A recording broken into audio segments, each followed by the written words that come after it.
By the end of today's episode, you'll know all about how to start booking bigger and bigger roles over time through the story of Eddie Ramos, a professional actor who booked a ton of acting work, including a coveted series regular role.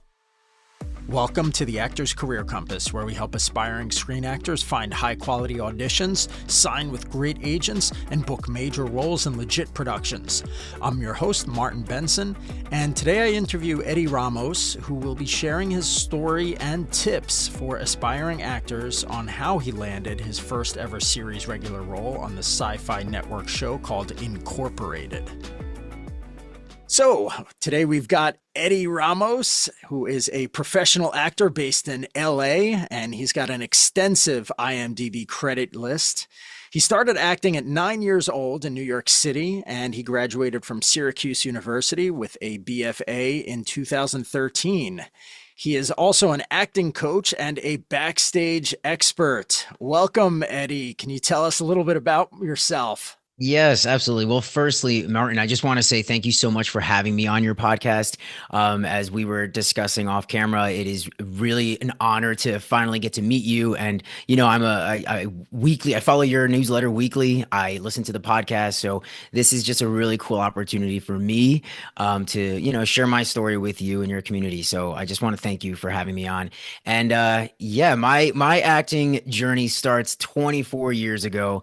As you mentioned, I'm originally from New York City, from Queens, and I started acting at 9. I knew early on what I wanted to do, or at least that I was interested in acting. And so my mother put me into an acting class, and pretty much I was like on Times Square, so near Broadway. And what started with obviously the traditional zip, zap, zop games and improv, but that was where I started with my acting. But they were also doing auditions or holding auditions for an off-Broadway musical called Rags during that time that I was there. So I auditioned for that, ended up booking that role, and got my first off-Broadway credit at around 9.5 years old. And so it was like I was immediately hit by the acting bug.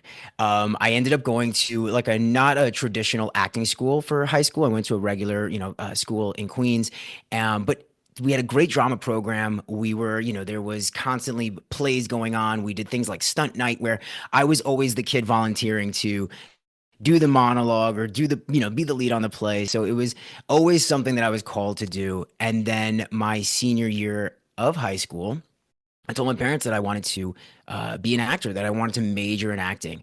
And so we went through that process. I auditioned at about 14 or 15 different colleges at the time, got into a handful, and then it came down to Emerson and Syracuse.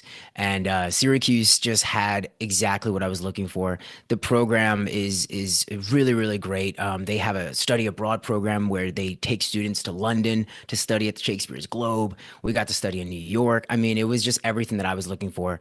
And during my senior year at Syracuse, they had a program called Sorkin Week, named after Aaron Sorkin, who was alumni at Cuse and, famous from West Wing and Social Network. And so he invites about 12 seniors to come out to LA, all expenses paid. We come to Los Angeles, and it's basically a symposium week where you're meeting other alumni from Syracuse, other people in the business. It was also my first time in LA, Martin. So I had always dreamt about coming to California as a New Yorker. Obviously things like escaping the weather and just, seeing where La La Land was. And I mean, immediately just stars in my eyes. I remember driving down Sunset Boulevard for the first time, and it just felt so right for me to be here. And in that week, we had met a manager and, just kind of explaining to us what a manager does. And after that meeting with that manager, I got an email that they wanted to have me for an audition for possible representation. And I ended up getting repped by that manager that week. And I was the only student of my class that time to get representation out of that week.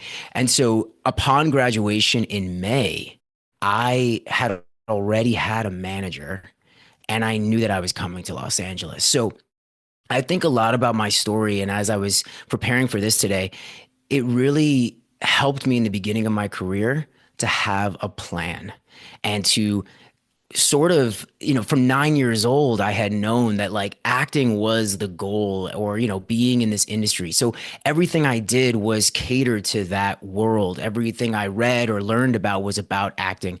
And so preparing for May and the move, I got a job in New York, made a ton, try to make as much money as I could for the move.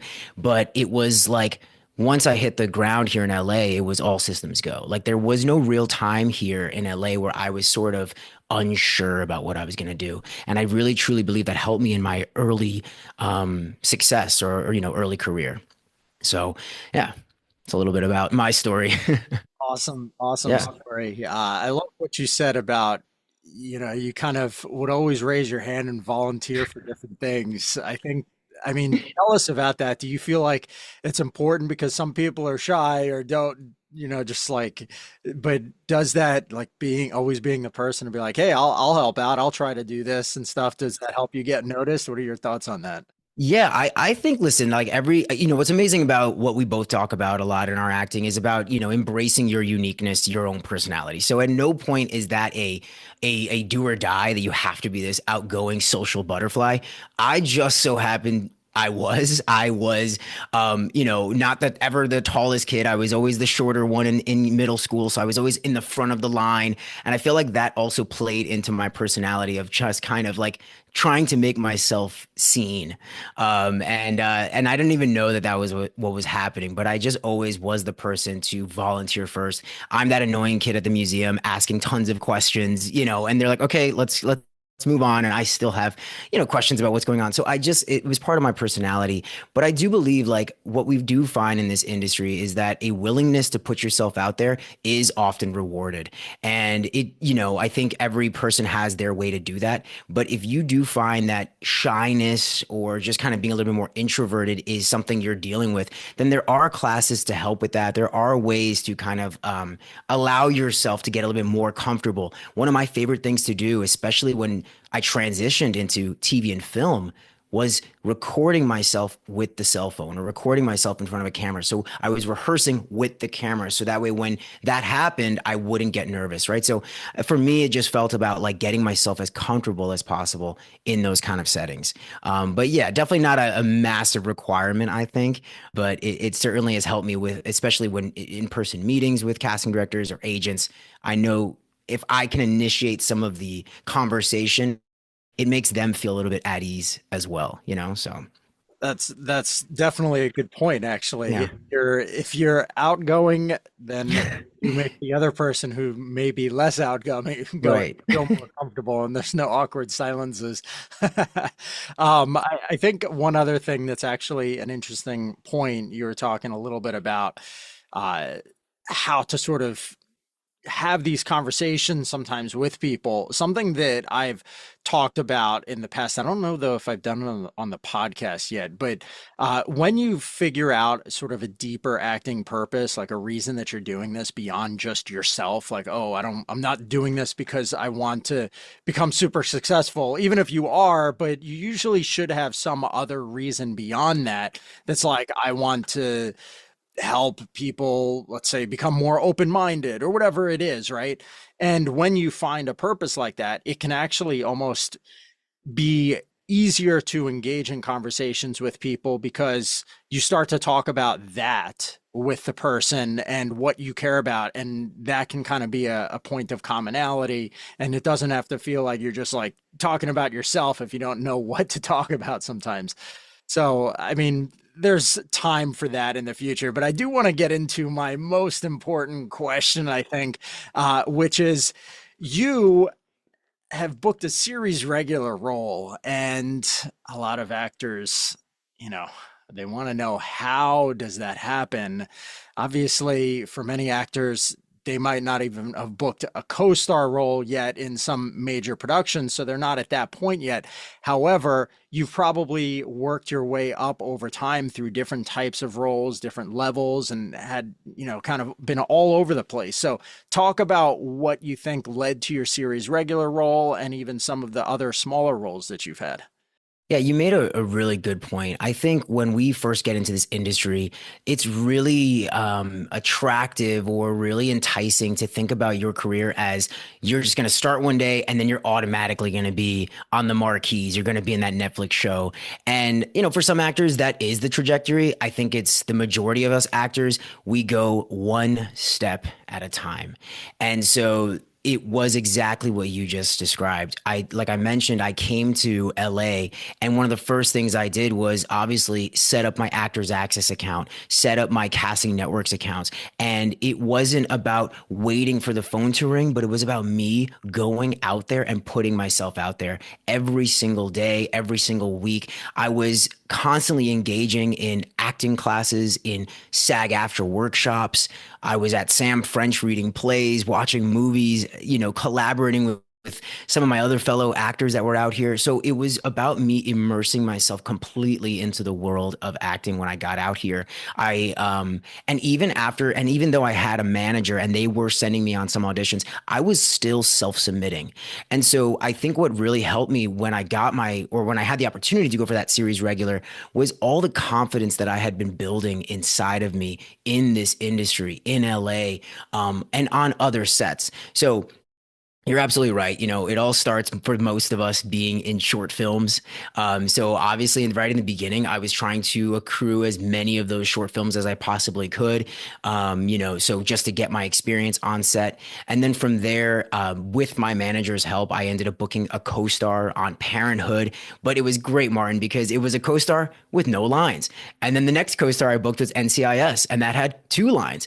And so it was literally like this slow crawl that first year. And then eventually in 2015, I booked Teen Wolf. So I booked a guest star on the show, the MTV show Teen Wolf. And the reason I bring that up is for two things.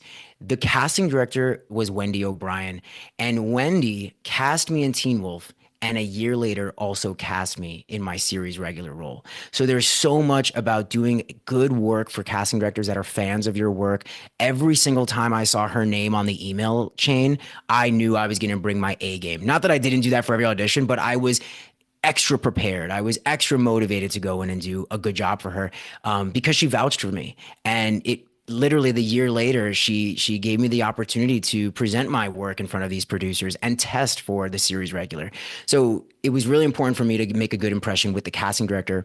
But what was also really, really important about this opportunity was that I wanted to make sure that I did everything I could to prepare for the role on Teen Wolf because it was a massive show at the time. So I think that really also, we talk a lot about perception is reality, or perception does help in this business. And having a credit like Teen Wolf on my resume, it really opened up a lot of doors for me. It made the conversation easier when they were considering me for the series regular.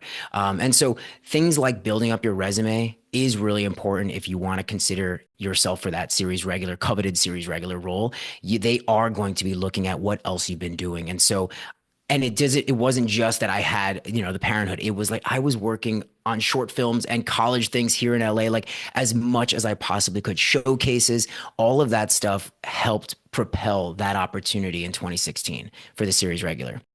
Yeah, I mean, there's definitely some actors who kind of think along the lines of what you were saying at the beginning. Like, oh, I don't want to waste my time submitting for unpaid student films. It's not a good way to go about it because at the end of the day, it's all about trust. And casting directors need to trust that you'll do a good job. And that trust can only be built either from a direct connection to the casting director, from someone that they already highly trust recommending you, which is sort of a shortcut, or from you building up a very strong resume over a period of time. Now, you mentioned the casting director that you sort of did such a great job for. And my question is, do you track the casting directors that you audition for, and how do you recommend that actors do that to sort of make sure that they're actually, I guess just, hey, I've auditioned with this person before. I want to make sure that I'm constantly doing as good of a job. Oh, this person booked me for this. I want to make sure that, you know, our relationship stays, or at least how they think of me stays good. What's your recommendations around all of that? This is huge. And I really love that you asked this question because I do believe that part of my success at the early years was because I was tracking every single audition. And now I have this really fancy tracker that I give my students through my coaching. And basically, it is an app where now you get kind of, it's a CRM where you can keep all the casting directors' names down. It obviously automatically inputs all that information via the audition. And it's a really cool way to track things. There's graphs and feedback and all that other cool things that like actors love. And I think we're similar. I read your newsletter a lot and I see how you break down the industry. I think we're similar in the way that we like want to make this field as kind of, for lack of a better term, not trackable, but understandable as we possibly could, or put some science behind this very subjective thing that you and I both do. And I think, that's also why I really felt connected with you. But in the beginning, Martin, I didn't have that fancy app. There wasn't a Notion app. Now I know some actors use that as well. I used a notebook, a marble notebook, like I had learned back in my college years, and I created a sort of graph or chart. And there were things such as how I felt in that audition. I would graph that. Things like how many months in between bookings. So therefore, when I would be really down on myself, I would just take a look back at my notebook and say, you know what? I book every 2 to 4 months. So I'm still in that first month range. I can take a breather. So it also helped me just kind of calm that nervous energy or that actor, kind of fight or flight energy that we get sometimes, feeling like, oh my God, it's never going to happen again. And sure enough, if I had looked back at that, I'm like, okay, you got even another 3 months to relax. But to your original question, I did on every single audition breakdown, write it in my notebook and would highlight or circle the casting director. But this is something that so many actors do not do. They have no idea who's calling them in. They're not tracking this information. And remember, we talk about this all the time. Just because you haven't booked a job with that casting director does not mean that they are not trying, actively looking for a role for you. And the more they bring you in, it's a great sign that you're doing good work. And so I really want to make sure that anytime I see a casting director that has called me in, especially commercially, I'm really putting my best foot forward. I'm making sure that I'm on top of the deadline. I'm not waiting till after the deadline to submit. I'm prepared. I'm off book or whatever, is part of my process. So I do track that and I take that seriously. And I have found in my experience, not only with Wendy O'Brien, but with multiple casting directors that I booked multiple times with, and it really does, I think, help with that relationship. Nice. Awesome. Yeah. So, for actors who are interested in getting into television, and whether that's streaming or anything that's sort of episodic but professional, higher level productions, what do you think are some of the most important steps that they should take? Yeah, I think without a doubt, there's this kind of, this not stigma now, but there's a little bit of a negative reaction to acting schools, and obviously it has its reasons with the college system being the way it is, whatever. But I think training is something that we can't neglect. And whether it's at a 4 year traditional college, getting your BFA, or it's something that you and I do, it's online coaching or in an in-person coaching. It is so important that an actor gets some sort of training, especially if you're trying to transition from a traditionally theater background, being on stage in high school or such, or college, and trying to get into the TV and film world. It is really important that you understand how the camera works, both technically, and it also informs your performance. As a theater actor myself, I had to learn how to make those adjustments. And so it was great to take an on-camera acting class, an on-camera scene study class. I do believe training is really, really important. And I say this as well. A lot of times, I think what also adds to the feeling of like, why'd I get a BFA? What's the point? No one asks about it. But the minute you are in front of the camera or in front of a casting director or a director, and you have that technique behind you, that emboldens you as an actor. And not that this is a competition, but there's only one role and 400 other actors. So having some sort of training allows you to get to that next level, allows you to rise above your peers as well, oftentimes. So training is just super important. But then, of course, we have our usual suspects, which is you got to have the portfolio. I think the portfolio really opens the doors for agents and casting directors to get excited about an actor for TV and film. And the portfolio piece is being the professional headshot. It's okay to have a headshot by your friend for about a month or a week or so, but we really want to make sure we get professional headshots, and then, update your resume. And then, of course, a really strong demo reel, acting reel. So, those three components, I really feel I was actively working on before I got my series regular, constantly getting new headshots, constantly, obviously trying to acquire footage. So those are the pieces that I feel were really important to get on TV and film.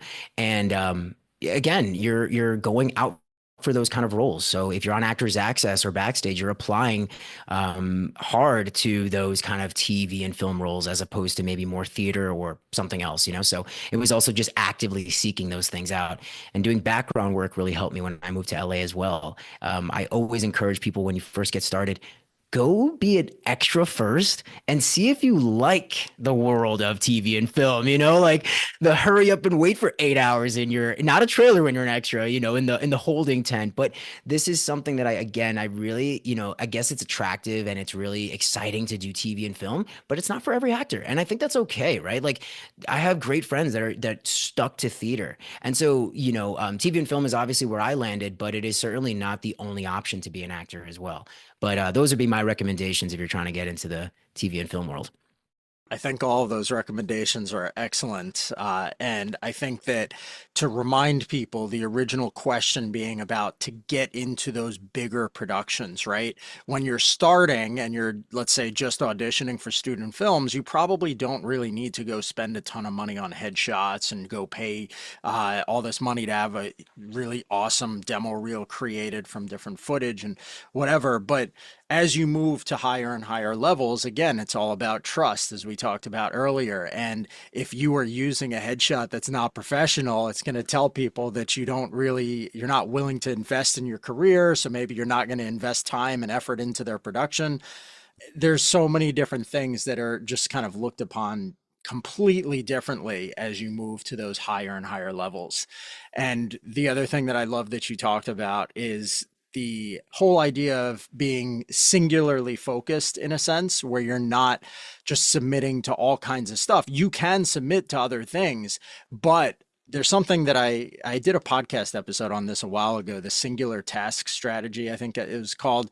And the whole idea is, what is your number one goal? If your number one goal is to get, let's say, a co-star, your first co-star in a television production, right? Then what are tiny little actions that you could do? Just pick any, even if it only takes you a couple of minutes, as long as you're doing one action per day that's fully focused on how do I get closer to that, then you'll move in that direction. But if you start losing focus and just kind of submitting to whatever, whenever, you're going to find a year or two from now that you're still kind of struggling to get your first co-star role. So I love both of those points that you said, along with all of the other information you shared. It's really helpful. My next question for you, this is kind of a weird question, but we'll see. I'm ready. So if you had to think about certain things that you did in your career that back at the time you didn't realize were that important, but now thinking upon them, like if you didn't do them, they might not have led you to the career that you have today, what might some of those things be? The first thing that comes to mind, and this is not sexy in any way, is getting a 9 to 5 job or at least getting some sort of survival job. I really don't believe in the whole starving artist trope. I really think it hurts us in the long run. And one of the things that part of my story was when I moved to Los Angeles, I was lucky enough that my parents were really supportive of my dreams. And my dad had a hard talk with me. He's like, listen, son, I'm going to help you with half of your rent. So you pay half and I'll help you with half. You're a young man, but I'm only going to do that for the first 2 years. I might have even only gotten a year and maybe I kind of milked it one extra year. But that was really, Martin, for me, lit a fire under me that I wanted to prove to my family, to my parents, that they had made the right decision, that they weren't, it wasn't a fool's pursuit that I was going on. So for me, one of the things to get that series regular in the beginning of my career was to have a goal like you were mentioning. And it was for me, it was like to prove to my parents and to make them proud. So I had an extra motivation under me than just like being successful in Hollywood and having anything like that. It was to tell my parents, like, I got this. To be an independent young man was really important for me. And so the unsexy thing I did was I worked at CVS, the pharmacy, to, just make some money in retail. And I think financial health is really important when you're first getting started as an actor. This job, as we all know, does take initial investments. Even if you're not spending the maximum amount, there are certain things that you need to have in your repertoire in order to, like we just discussed, to take someone more professionally or more seriously. So I knew that I wanted to continue to take acting classes. I knew that I wanted to be able to travel to a set if I needed to pay gas to get there, right? Like all of these things helped me understand that I needed the job. And so I really encourage actors in the beginning, get something that, and it can be mindless or it can be something more serious, like a business, but have something. And as we find time and time again, when you don't have to put financial burden on acting, it also allows you to breathe a little bit more with the industry. It allows you to take bigger risks, bigger swings when you're not tied to a paycheck. So that's one of the first things I knew that really helped me find success. And I think all the other things I mentioned, making sure that I was active in auditioning, because I had the job, I was able to really, and it was a kind of a flexible job. I was able to hardly miss any auditions, hardly miss deadlines, make sure that I was meeting certain people, making sure that I was collaborating in the beginning. All of those things really led to that initial success. And then one of the things I really want to talk about with that series regular was I got coaching. And I think a lot of times actors think, well, I'll just kind of wing it, or I will just do this on my own. I don't need anyone else's help, or for whatever reason, they decide not to go for coaching.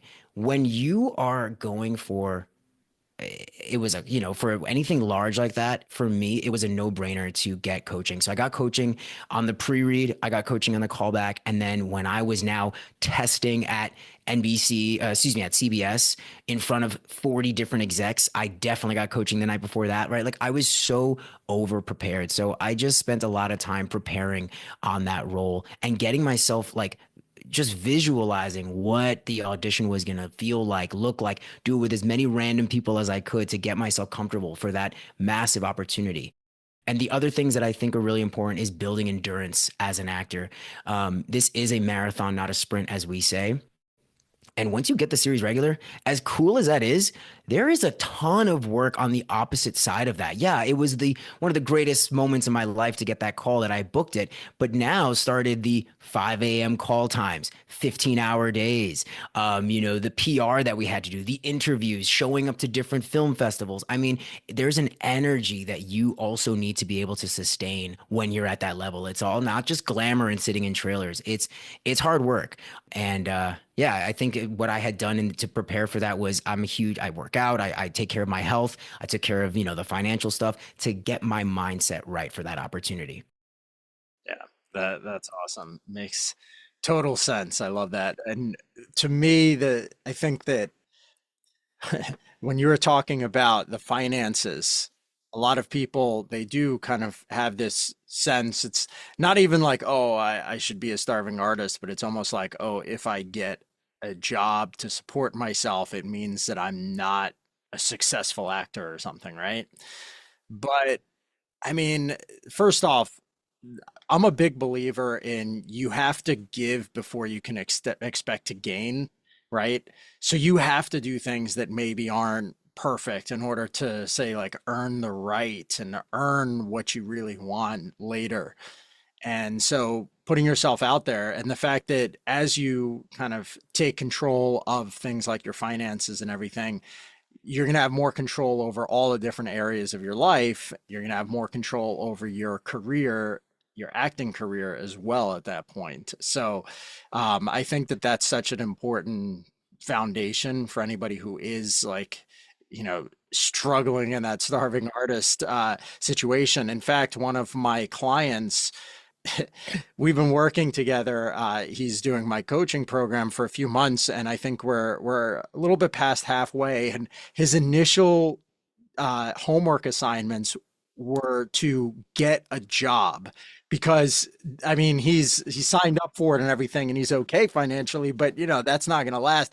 And we're like, before you do anything, I mean, you can do these other monologues and getting your headshots updated or whatever, but get a job. That is like so important because without money, unfortunately, all of these other things that are so important that we're talking about will start to kind of fall apart given enough time. Yeah. So, A- and I just on that point too, I really do believe that this industry kind of like as a barometer or a bellwether, like it really kind of takes a lot of actors out of the game in the beginning if they can't continue to pay for classes or things like that. And I just think it's a stress test, it's really about perseverance in this business and persevering in all aspects. So keeping that fight alive really helped when I had some financial support on the side, because the residuals coming in far and few between are great, but it was like, how am I going to take care of the week, the day by day and things like that? And that really just helps me kind of understand that the acting industry is out of my control, and it certainly feels more like an adventure, and I'm able to take that adventure and take that roller coaster ride and let the wind take me in different directions when I have some stability definitely in my bank account, so that can help with that.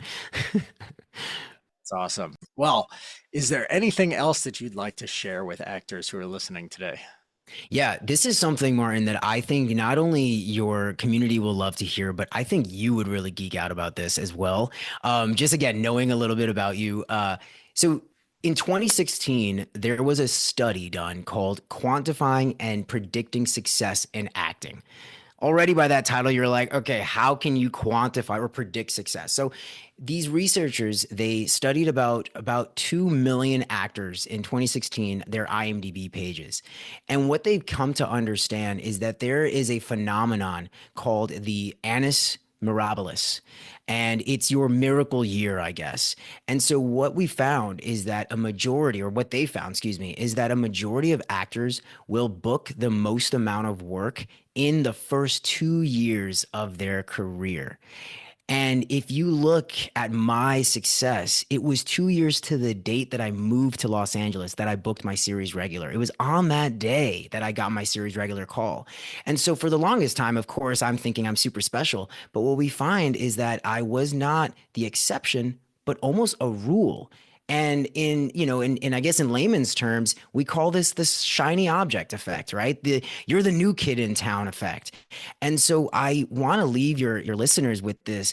If you're in the beginning stages, the first 2 years of your career, if that's where you are, you really take the time to understand that everything that you do in those 2 years is going to be extra important to get that, casting directors to check you out, agents to check you out. So it's even more important during those 2 years to stick to the plan, to stay on top of your coaching, to stay on top of your, the building of your portfolio. I think a lot of times, for whatever reason, we might kind of take the foot off the gas, but we found in this study, they found that it is those first 2 years that really kind of spark an actor's career. Now, in the rest of the 2 years, what they found, rest of your career, because obviously now both of us, I've been in this industry now going on 11 years here in LA. And you obviously have had other types of success. And what they've also found is that if you have a year where you've got a couple bookings, the following year will also oftentimes reflect that preceding year. So it's not a really big kind of like huge study, but I think for me and what I want to remind everybody is that there is something about, again, putting your best foot forward in this industry, staying on task. I mean, it is an industry that rewards that marathon runner, that perseverance mindset, that self-starter mindset. So even if it feels like, oh my God, it's not happening for me, really about sticking it out is really important, especially in the beginning. So that I just wanted to share that with you. Yeah. I think that that's awesome. I think for actors who are fairly new diving into this, they should definitely feel inspired. For those who have been in the industry for a long time who haven't had anything happen yet, I think that just like you were kind of saying, thinking about it from the set point of like, all right, year one, I'm starting to get things going and I'm getting some bookings.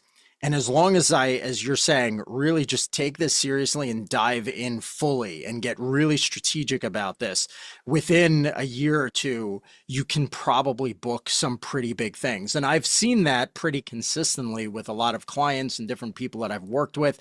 They're usually kind of not getting anything. Then things start to happen, and then they'll usually book bigger and bigger roles and start getting those co-star, guest star, and above roles.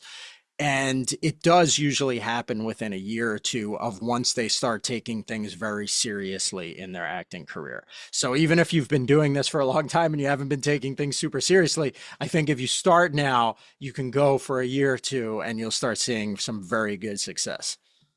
You said it way better than I did. Exactly. That's exactly what I was trying to get to. Thank you, Martin. Yes, that was right. Yeah. Yeah. Excellent. Well, this has been amazing. Now, if actors want to get coaching from you or if they have questions, how can they get in touch? Yeah, so you can check out our website, which is themodernactor.com, and it's the-modern-actor.com. And you can check out what we do over there. It's a virtual acting class. It's all one-on-one, so it's very much a personalized, custom-tailored class. It's more about that mentorship, and we focus on acting from a holistic approach, meaning we hit craft, mindset, and business. And my whole goal is to empower actors to feel, to take control of their acting and their artistry, but also their control, of their business as well. So that's really what we do. And I absolutely love coaching and love working with students from all different levels. It's not just for beginner actors.